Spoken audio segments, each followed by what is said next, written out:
real quick, before we get into the video, I wanted to go over the pedigrees on this litter that we just put together.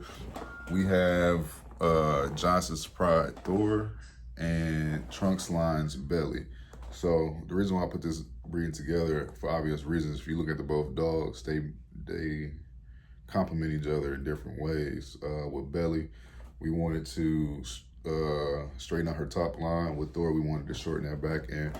With those two together, I feel like we're gonna do that.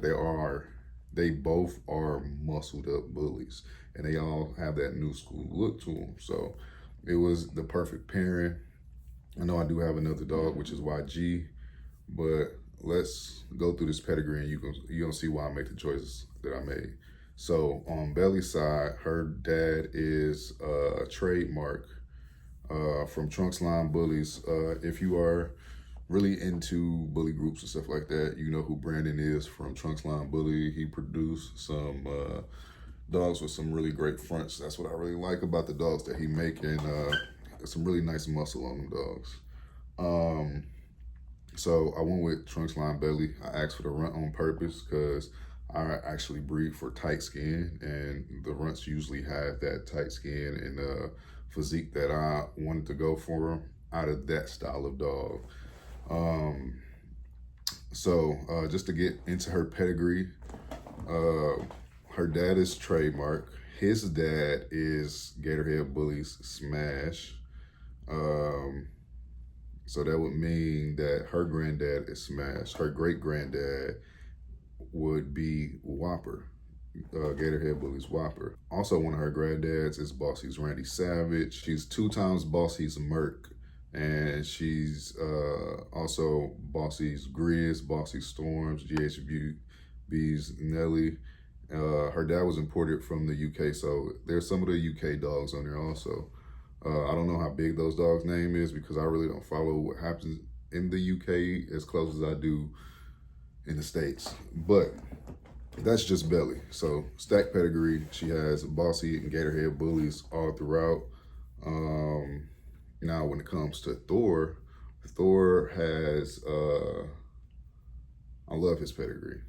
I love this dog, how he looks, how he moves, his head size, his top line, the way he stacks naturally, his rears. He has no cow hawks, no weak fronts, none of that. I love this dog. So Thor is actually a Bossy's Tsunami son. And his granddad is Bossy's Axel. And his grandmother is Bossy's Lily. So on the other side of his mother, she has some tungsten blood, some Pro Blues blood, some RBG's Flex, some more tungsten blood. Also, back on the dad side, on the Tsunami side, you got Bossy Socks, Willy Wonka, and Good Bar. So fire pedigree. These are true. If and when we confirm this litter is gonna be crazy. I don't even know how many I'm going to keep because it's really gonna be that fucking fire. So I just want to give y'all a quick synopsis of what dogs we using and why. Because a lot of people ask me because I have a stud. YG's not a bad dog. He has some notable names, more local to Texas, but Texas Bully Kennel is who produced his dad, which is PTK's Thor. Texas Bully Kennel a couple years back sold a dog to Shaq, so they're known. They're known if you don't know, but he has a lot of tungsten blood, as you heard me mention earlier. Thor has a couple notable names as far as tungsten blood. Tungsten's Gucci Guwap is YG's father.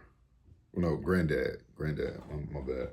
And he had, Thor has 2 tungsten dogs in his pedigree on the top side. There's more going down, but on the flip side, Belly has Sunline, which YG also has. Why I didn't initially go to YG is because he has that older look that we were looking for 5 years ago. We're leaning more towards bigger dogs who develop earlier and hold that throughout. YG is those dogs, you know, the size come with time, man. Right now, YG is 90 pounds. He's never really been a huge dog, but compared to other dogs, he's a huge dog. So when a lot of people see him, not knowing all these other dogs, Thor himself is probably like 150. Probably like 150. Belly's father was 150. Belly's mother was 90 pounds. Belly's probably all of 85 pounds. So when we do this breeding with Thor and Belly, these are going to be some huge puppies. If you get a male, I don't expect you to get a male that's anything under 100 pounds. And as a person who is breeding these dogs, I feel like it's good to warn people, like, these are big dogs and you have to be able to maintain these big dogs. So I really wanted to put it out there just to show people what we're doing, what you may get into if you do purchase a puppy from us, and to know what we're doing ain't small, so to speak, even though we are a small kennel. So I'm really excited to confirm her. We confirm her next month on the 12th. I'm gonna wait to the 13th, but because that was the last day we did a breeding. So I'm gonna wait to the 13th, and yeah, we'll have that news for you guys if she isn't pregnant. From the signs that I've been seeing the triangle-shaped nipples, the mood and attitude change. I've seen the discharge. I've seen appetite change. I think she's pregnant. I'm going to go ahead and say it, but until we confirm that, we don't know for sure. So right now, what we're going to do is get to work. Even though we did the breeding and we got all that stuff done, it's still a lot of work to do. It's not just a waiting game, just to sit and wait till she has these puppies. We do have a lot of work to do and a lot of work to put in. So stay tuned just to see the update on what we got going on right now currently. And this is going to be a real short video. So hopefully y'all stay for the whole thing. If you haven't already, like, comment, subscribe, and we'll see you. Young nigga talk your shit, young nigga pop your shit, young nigga talk your shit, young nigga talk your shit, young nigga talk your shit, young nigga